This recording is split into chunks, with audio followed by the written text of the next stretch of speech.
Magandang tanghali po sa ating lahat at sa ating kapatuloy sa ating kanyang teaching ngayong hapon ay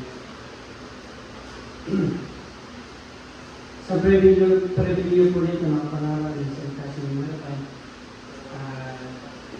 Mga bagay na po na sabihin sa inyo na minsan naalala niyo pa ba yung ikaw ay naligtas?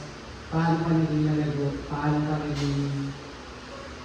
nag-live as a Christian? Bilang isang ikaw na ngayon ay nakapatuloy sa Panginoon, ano ba yung mga naging reason? Ano ba yung mga naging sangkap? Bakit ka naging isang nalagong Kristiyano? At ano yung mga naaalala mo kapag ikaw ay nag-discourage ka? Kaya sabi ka niyo sa ating pagkakit, yung mga struggle tayo sa buhay. Pero ano ba yung nare-remember mo? Kapag kung ikaw ay naligtas, kung ikaw ay disciple pa lang, kung ikaw ay bago pa lang mananampalataya. Dahil po, dati yung ako ay bago pa lamang na Kristiyano, naalala ko, gusto ko lang maging member, gusto ko lang mag-songit, gusto ko lang maging attendant, tas pakanta ka na. Pero, hindi ko inaasahan yung mga ganitong bagay na isa ka sa pagiging kagamit-gamit sa gawain ng Panginoon.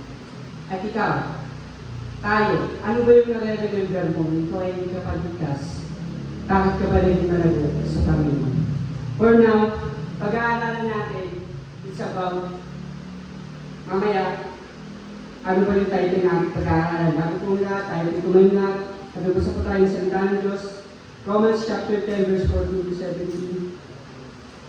Romans chapter 10, verse 14 to 17.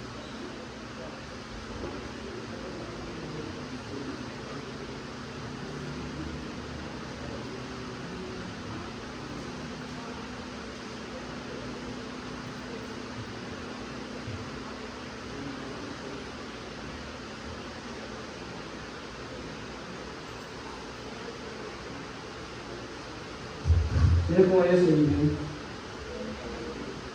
Sabay-sabay po natin basahin. Ready, read. How then shall they call on Him whom they have not believed? And how shall they believe in Him whom they have not heard? And how shall they hear without preacher? And how shall they preach except they descend?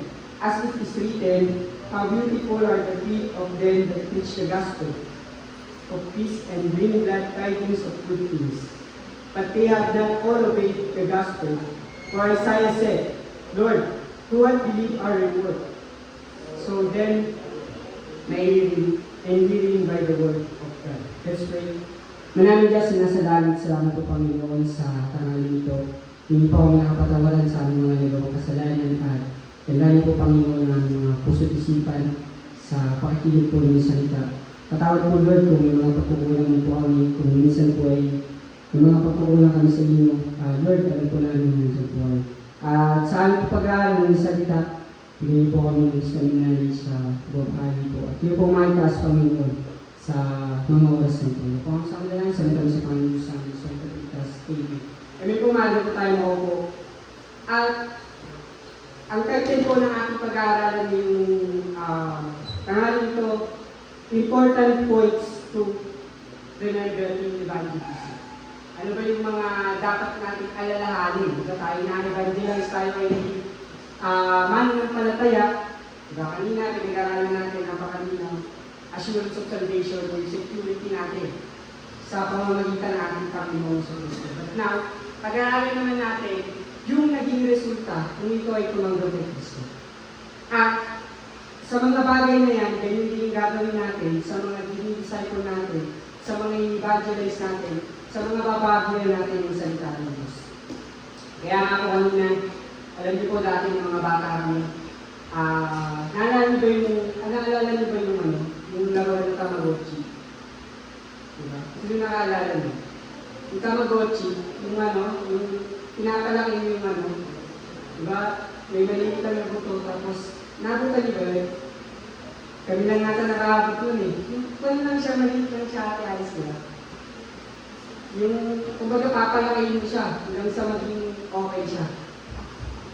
Ngayon, dito sa ating pag-aaral, is related na kailangan mo, kung simula ka sa maliit, hanggang sa umalaki ka ng lumalaki. Kaso nga, minsan nga nangyayari, imbis na lumaki, lumiliit lalo, baga namamatay agad. Diba pag ang nalaman hindi mo diniligan, mamamatay. Okay? Kapag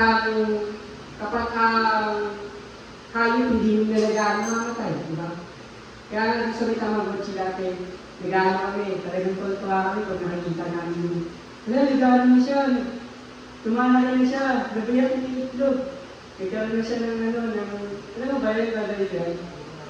Yung mga alala, laruan natin yung mga 90s eh. Ayan. Dito po, pag-aaralan natin ngayong tanghali ay important points to remember in evangelism. The number one is, God must prepare the soil of the heart. Sabihin mga kapatid, ang Panginoon, God must prepare the soul of the heart. Kailangan magbungkal tayo. Kapag tayo po yung evangelize, yung sineshare natin, bubungkal natin sila. Ibig sabihin, kailangan lumalim din sila sa salita ng Diyos. Kailangan magkaroon sila ng tinatawag na pagdating sa Panginoon. At alam niyo po ba, ang bakang ng text nito, Romans 10:14-17, that time yung Apostle Paul, hindi pa siya nakakilala sa Christ sa soul. Diba? Ito po yung baga sa Romans po, andito na yung mga Jews, andito na yung mga Griego, nagano na sila.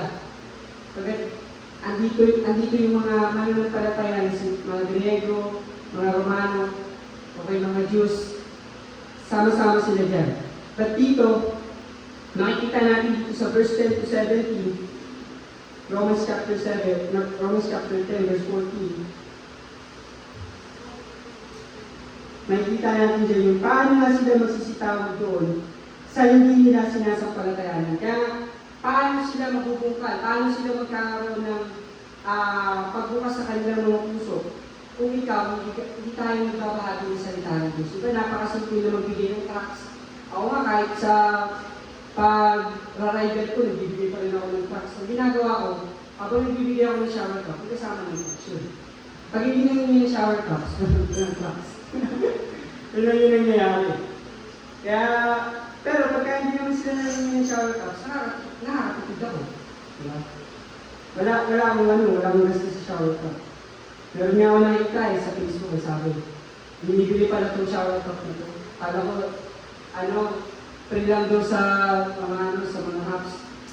Hindi. Pero pagka tayo napunta doon. It is talking about the sharing the gospel, na magkaroon tayo ng pagbabahagi ng salita ng Diyos. Kahit sa Facebook, makakapag-share ka. Diba? Yung simple verse lang, na-scroll lang yan ng mga friends mo, nakikita nila yan. About sa salvation. Ayan, how then shall they call on Him whom they have not believed? And how shall they believe in Him or whom they have not heard? Hindi sila makakapakinig kung hindi natin binabahagi. Okay? Kung hindi natin sinishare yung salita ng Panginoon. Alam nyo, lagi natin naririnig. Yung mismong buhay pa lang natin. Share na yan eh. Yung makita nila yung pagbabago. Lagi ko ito nababanggit sa preaching ko eh. Hindi ko, pag nakita ka pa lang nila, sasabihin nila sa'yo, Pastor Richard, Pastor Adrian. Sabihin, nakikita nila yung changes. Diba? Doon pa lang preaching na yung buhay pa lang natin. Kaya nga, ang hirap maging Kristiyano. Kasi bakit? Tinitignan nila tayo, pinapanood nila tayo. Diba? Hindi lang yung tao na nanonood sa'yo, pati yung Diyos. Pinapanood nila, tinitignan nila kung talaga bang anak ka ng Panginoon. Kaya minsan, ang hirap sa produkto kapag hindi nila nakikita yung magandang resulta. Diba sa business, kapag ikaw nag-business ka, nakita nila na hindi maganda resulta yung i-introduce mo na yung inaano na product, hindi yung bibili sa'yo. Diba? At ganun din sa pagbabahagi ng salita ng Diyos. Kailangan din ang salita sa buhay natin. Kasi, minsan, ayun nga, lagi nga sila nakatingin sa atin. Lalo na sa panahon natin ngayon, di ba? Nasisira na yung pangalan natin. Pero paano pa natin yung muli maaalos? Panalangin natin, and then ikaw, bilang isang anak ng Diyos, dapat makita sa atin na kung sino ba yung totoo, na kung sino ba yung anak ng Panginoon. Kaya dito mga kapatid, number 1 is God must prepare the soil of the heart. Ang Diyos nag-aalala dyan. Ikaw yung magbabahagi sa Kanya. Tayo yung magbabahagi sa Kanya. Kaya nasabi ko po sa inyo, napakaalaga na yung buhay natin, isa yan sa mga best message na mapapakinggan ng isang tao. Yung buhay pa lang natin. Ayan pa lang, magbubukas na yung mga puso ng tao. At may mga verse po dito sa Matthew chapter 13 and Psalms 126 verse 5 to 6. Pero hindi na natin yung babasahin. At mayroong mga 4 na basic ingredients to harvesting. Ano ba yung mga sangkap kapag tayo ay nag-harvest? Or kapag tayo, syempre, number 1 dito is yung cultivating the soil. Ano yung cultivate? Inubukan mo siya sa pamamagitan ng panalangin. Pinagpipray mo yung pagka naligtas na yan, hindi naman tapos natin yun. Kailangan ipag-pray mo sila, ipalo mo sila. Ganyan sa pag-disciple. Ganyan sa pag-evangelize. Sa pagbabahagi ng salita ng Diyos. At hindi lang yun. Kapag ang tao ay tumanggap natin, nagpapray natin sila, pakitaan natin sila ng compassion. Okay, ng kaawaan. Kasi biruin mo, anak ka ng Diyos, tapos mas mabait pa yung sineshare mo sa'yo. Diba? Parang ang hirap naman nun. Parang siya pa yung mas marunong sa'yo. Dapat as a Christian, pakita natin yung compassion. Yun po. And ito yung pinakamahalaga rin. Yung build trust with them. Baga, i-build natin yung trust mo sa isa't isa. Ganyan sa pag-aaral, pagka nag-disciple tayo, binibuild mo yung relationship mo sa bawat isa. Kasi, tsaka yung trust mo sa isa't isa. Kaya nga, di ba, ang hirap magtiwala sa tao-tao. Ang hirap, pero, bilang ikaw, sa disciple, you need to trust. Kailangan mo magtiwala at magkaroon sila ng tiwala sa iyo. Kasi, ito yung purpose bakit ka ba nagsosolbini? Nagsosolbini ka ba? Kaya, para lang makita ng iba na, nagsosolbini ako, magaling ako. Or, nagsosolbini ka dahil wala ka nang magawa. Dahil gusto mo lang may ipagmalaki. Dapat, sa pagsosolbini, kapag kakatimbala ka din, build trust with them. And hindi lang yun. Sowing the seed. Pagay, pag-seed. And watering the soil and seed. Hindi naman ginagawa kapag tayo ay nagtatanim. Ito yung pagkatanim naman ito yung pag-evangelize. Para ka lang nagtanim ng isang luto, tapos inaalagaan mo. Kaya yung sa pag-disciple. And watering the soil and seed. Didiligan natin. And after nung kapag lumago na, diba? Kaya nga yung mga nag-disciple natin, hindi yan, pero dyan mabilis lumago, mabilis lumaki, diba? Mabilis magkaroon ng bunga. Hindi lahat ganun. Okay? Yung pagka nag-harvest tayo, lumangga. Pag tinanim mo ba yun, isang taon na may bunga na yun, hindi pa, di ba? Halos matagal yan bago tumubo, bago lumaki at magkaroon ng bunga. Kaya hindi sa lahat ng mga dinidisciple natin is mabilis silang lumubo. Ako matagal ako bago lumubo. Ako ay nakakilala sa Panginoon na December 30, 2012. Pero, hindi ko pa talaga lubos na unawaan sa salita ng Diyos. Okay. Hindi ko rin masasabing backslider ako. Kasi hindi ko naman talaga naiintindihan eh. Pero, nag-church na ako sa mga ibang church, sa born again, pero hindi ko talaga naunawaan. Pero dumating yung panahon after 4 years, 30, 40, 50, 16, 2016, doon ko na talaga naunawaan na kailangan ko ng Panginoon Jesus. Na kailangan ko pala maligtas, kailangan ko pala magkaroon ng kaligtasan patungo sa langit. At alam niyo mga kapatid, sa pagdidilig, sa pag-harvest, okay, sa pagbubungkal ng mga puso ng tao, kailangan mo dyan, number one is yung patient. Kailangan makapapasensya mo. Kasi minsan, di ba, nalala ko yung sa Tamagotchi na, tinitignan talaga namin yan. I-check namin kung okay na ba yung napisado na ba yung itlog. Di ba? Pero dito, sa pag-disciple mga kapatid, kailangan natin na mayroong mga pasensya. Magbabago talaga ng mga pasensya. Kasi sa lahat naman, kahit sa trabaho, kailangan mo rin ng mga pasensya. Sa pag-aantay ng booking, di ba? Mga pasensya yan. Be patient, it takes time to cultivate, plant, water, and harvest. Okay? Allow God's word to take root.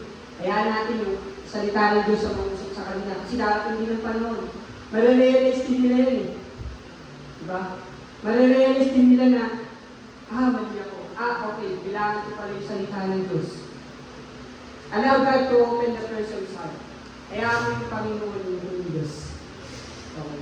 Kapag may mga problema sa buhay, kaya mo yung Diyos yung Diyos. Pag hindi mo na kaya, Lord, anong kailangan mo, Lord? Lord, alam kong kaya ko ito sa pamamagitan niyo, di ba? Kaya mo yung Panginoon ng Diyos. Kung wala ka lang, parang hindi naman, di ba minsan nakikita mo, parang hindi naman, pagka nakikita mo yung tinanin mo, wala mo na lang, parang hindi mo nakikita lang, parang hindi naman lumalago. Di ba parang nalalagot ka din? Pero, as a Christian, bilang isang disciple mo, kailangan ang Diyos talaga ipasa Diyos natin. Okay?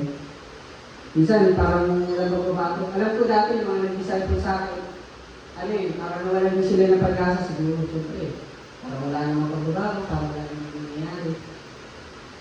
Pero, magugulat ka na lang, biglang, boom! Magkakaroon talaga ng pagbabago. Pagpipina sa Diyos mo, yung mga bagay na hindi mo talaga kaya. Pag kumbaga, wala naman talaga tayong kaya. Hindi na sa tulong lamang ng Panginoon, sa biyaya lamang talaga ng Panginoon. And only God can give the increase. We are simply His tools. Ito yung pinasipin natin na tools. Yung ang Panginoon lamang ang nakakapag-Christian sa mga bagay niyo. Kaya yung pag-disciple din, hindi yan sa pilitan na, para lumago ka, maging authoritative ka, hirap yun. Dapat, iyan mo sila na pakita mo sa sarili mo na magiging ganito ka. Kasi, parang ganito lang yun eh. Kung maglinis ka ng church, parang disciple mo, pinaglinis mo ng church, kasi ikaw di ka rin naglinis. Diba? Parang nahirap yun. Mag-prayer ka, kasi ikaw di ka rin kapwede. Diba? Parang nahirap, magsulilit ka, kasi ikaw di ka rin susulilit. Parang mahirap kapag gano'n. Kaya, para din magkaroon din ng increase, okay, kailangan natin din yung Diyos.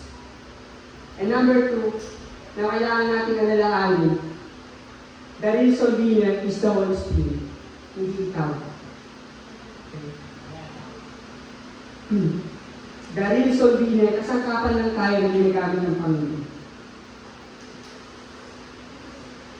Dahil, kapag ikaw ay nagsishare, kumikilos sa Holy Spirit, okay, pinoconvict na sila niyan, unti-unti na yung nagkakaroon ng resulta. The Holy Spirit must convict of sin, of righteousness, and of judgment of God. Sabihin mga kapatid, ang Holy Spirit ang kukikilos sa kanila. And let the Holy Spirit fill you. At hindi lang yun, sa'yo dapat magkagabay din sa kanila. Kapag sila ay tumunod sa Panginoon, makikita pa natin sa Ephesians chapter 5, verse 18.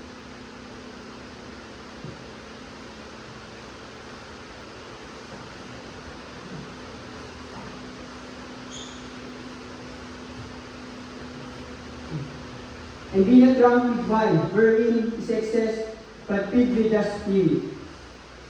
Ayan, makikita natin din yung word na but filled with the Spirit. na yun yung magkaano sa kanila, mag-guide. And guide you. In Acts 8:26 to 40. Ayan po yung dali. And unless one is born of the Spirit, they are not born. In John chapter 3 verse 5 to 8, nakikita rin natin dyan na kapag sila ay tumanggap sa Panginoon, di ba marinisip nila yung tinatawag na banal na Espiritu. Ibig sabihin, nabuhay ulit yung Espiritu na galing sa kanila. And the number 3 is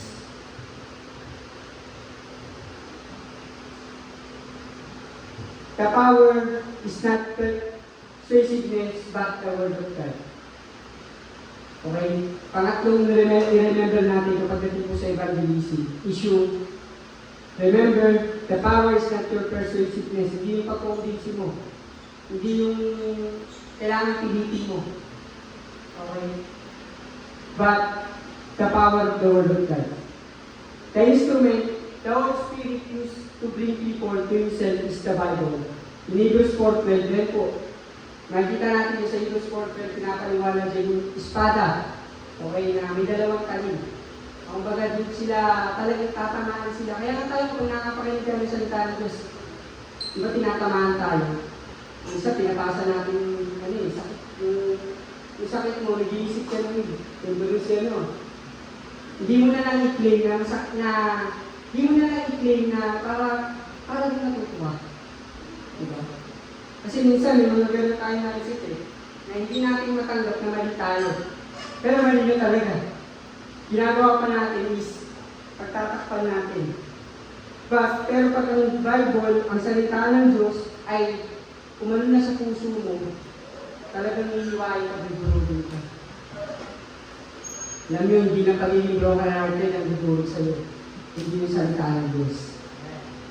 Ay nang matindi pagka ikaw ay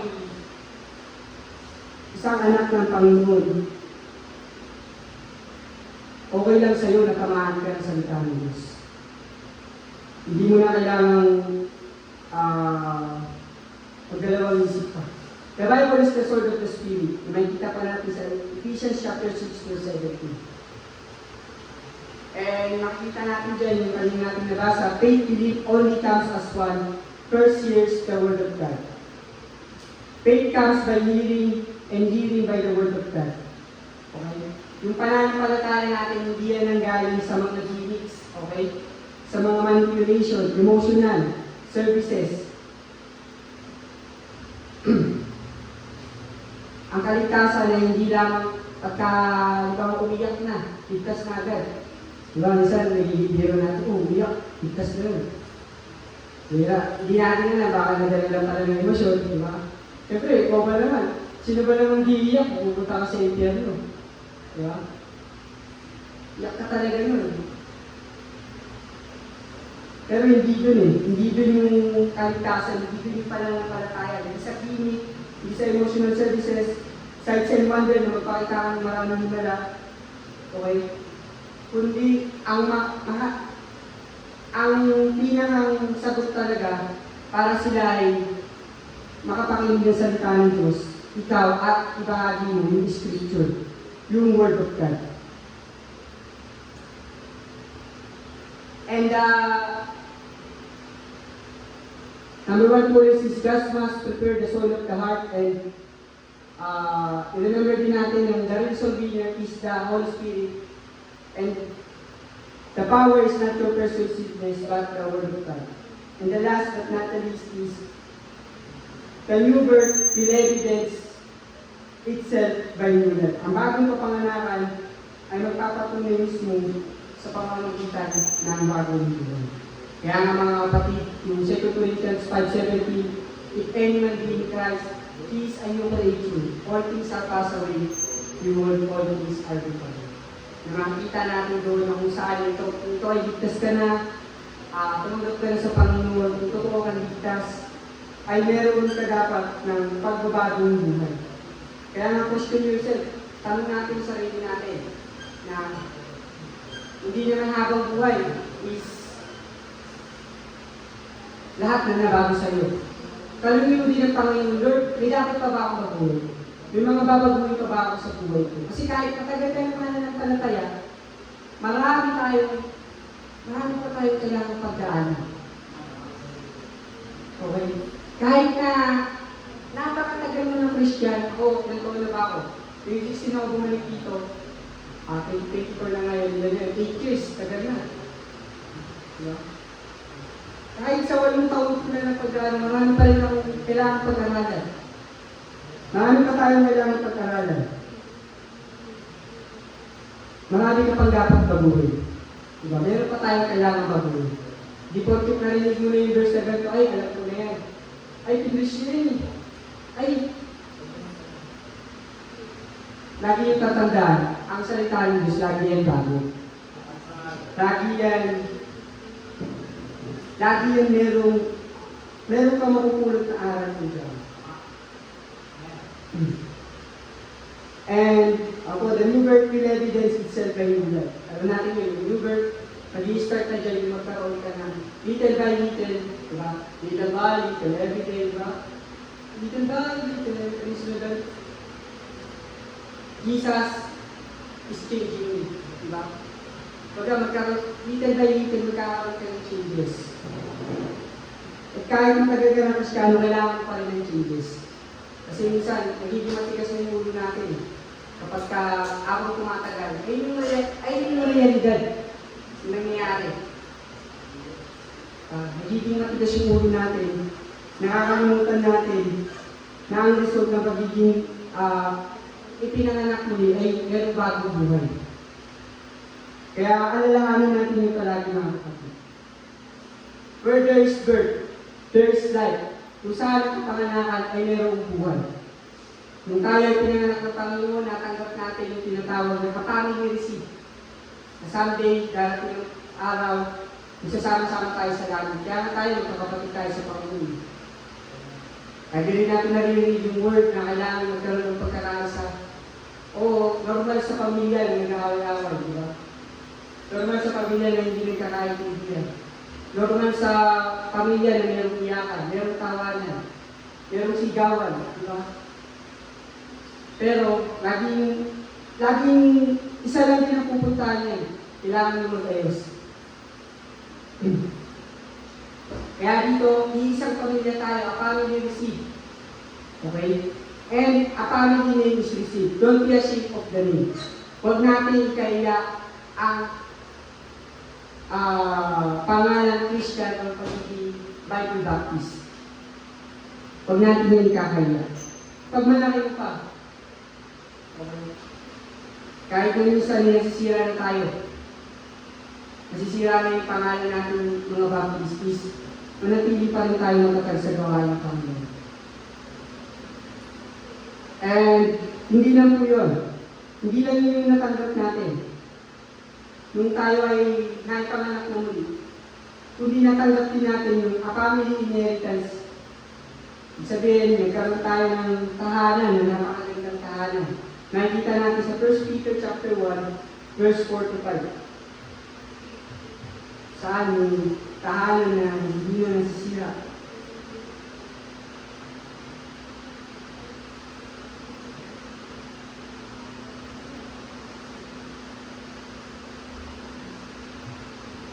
Sa Tagalog pa, purihin nawa ang Diyos at Ama ng ating Panginoong Jesucristo, na ayon sa kanyang malaking awa ay pinanganak na muli tayo sa isang buhay ng pag-asa, sa pamamagitan ng pagpabuhay na mabuli ni Jesucristo sa mga patay, sa isang manang di nasisira, okay?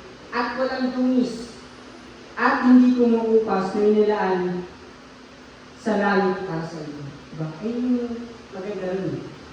Yung natanggap natin, hindi mo lang, tuloy mo, tinanggap mo ang Panginoon, nagkaroon ka ng pagpabagong buhay, pinatawad ng mga kasalanan mo, nagkaroon ka ng pamilya, nagkaroon ka ng magandang pangalan, at hindi lang yun, nagkaroon ka ng magandang tahanan pagdating ng Panginoon, pagdating ng araw. Kaya, mahalaga na ibahagi rin natin ito sa kanila. At hindi lang yun, a family nature is received. Yung nature na natanggap din natin, this is true in the natural realm, and this is true in the spiritual realm. A family love for God and for God's children. Na and a family like this, na maging kagaya din natin yung ating Panginoon. And a family loyalty, na magkaroon tayo ng loyalty tapat. You will have a desire to speak to your Father. Di ba dati, hindi pa tayo nilikod ng Panginoon, tayo po ay mga unbeliever pa, hindi tayo pinapakinggan ng Diyos. Sapagkat tayo ay kaaway ng Diyos. Mababasa pa natin sa dyan, na tayo ay kaaway ng Panginoon. But ngayon, binigyan tayo ng karapatan ng Diyos na kausapin natin siya. And kung pinakausap natin ng Panginoon, dapat panunod tayo makinig sa Kanya sa pamamagitan ng salita ng Panginoon. And hindi lang yun, and last, a family discipline is received. Natanggapin natin yung mayroong pag-discipline. Okay. Kaya nga sa Christian, sa family, maganda rin na didisiplina ka. Maganda rin na nagkatawa ng pamilya. Maganda rin na may nagko-correct pa sa'yo. Maganda din na meron nagpapaalala palagi sa'yo. Diba? Na meron nag-a-advise sa'yo, na merong nagko-correct ng mga pagkakamali natin. A family discipline is to receive our Heavenly Father loves us and not to discipline us in order to train and protect us. Alam naman natin na kapag dinidisiplina tayo, yung mga bata na tayo, lagi sinasabi ng mga magulang natin. Yung lagi sinasabi ng mga magulang natin. Nag-aaral kami mabuti. Samantalang kami nun dati. Yung mga bata kami, kapag inabot kami ng gabi, papalalitan kami. Lalo, alam ko, yung mga bata kami, uso sa amin yung alam yung mga pababa, nagpapalagos kami, gumagamit kami ng mga ties. Ibabalad po, nalalang gawin. Magano kami ng ties, tapos gagawin namin yung sasakyan. Gagalit yung nanay ko lagi yun eh. Kasi pag uwi ko ng bahay, tapos lagi yung shirt ko. Kasi nga naman, sumasabit yun sa akin eh. Ganun yung buhay namin ng mga bata. Pero, yung ginagawa ko, nung naalala ko yun, parang nangyari yung malaki ka na. Ikaw, nagmumotor ka na. Nag-lesson ka, na ano ka. Tapos naalala mo yung ano ng magulang mo na, kailangan mo mag-ingat. Yung tatay ko, naalala ko yung tatay ko dati. Kapag tatawid ako ng pedestrian, ng tawiran, lagi na ako kahit high school na ako. High school na ako nun. Tinatawid pa ako ni Papa, bababa siya sa motor, sa tricycle, tatawid na pa ako. Kung baga, alam ko mga kapatid, yung ating Panginoon, grabe siya mag-care sa atin, grabe din siya mag-disiplina sa atin. Kaya nga, yung mga bagay na yan, yung mga tinuturo sa atin, yung mga nanguna sa atin, yung mga nakakaalam, yung mga nagkokorek sa atin, huwag yung walang bahala yan. Kasi para din naman sa atin yun. Kaya, ganun din gagawin natin sa mga dinidisciple natin. Didisiplinahin natin sila, pakonti-konti, at doon naman sila matututo. Kaya mga kapatid, ito po yung mga dapat nating alalahanin kapag tayo po ay nag-evangelize or tayo ay nagpabahagi ng salita ng Diyos. Remember, God must prepare the soul of the heart. And remember, the reason winner is the Holy Spirit. The power is not your persuasiveness, but the Word of God. And the last thing is the new birth with evidence itself by human. Kaya ito mga kapatid, ano ba yung mga bagay na dapat natin alalahanin kapag tayo ay babahagi ng salita ng Diyos? Ano yung reason mo bakit ka ba nag-disciple? Ano yung reason mo bakit ka ba nagsosobili? Tayo po ito lahat, tayo po ito namin. Manamig Diyos na nasa langit, salamat po Lord sa tanganin ko, salamat po Panginoon sa napakita po namin po sa salita.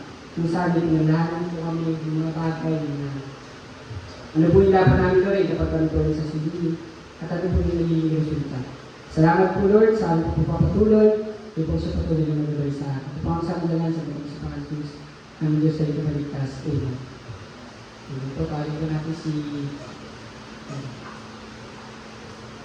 Nagagawin sa ating pagkakabigaya.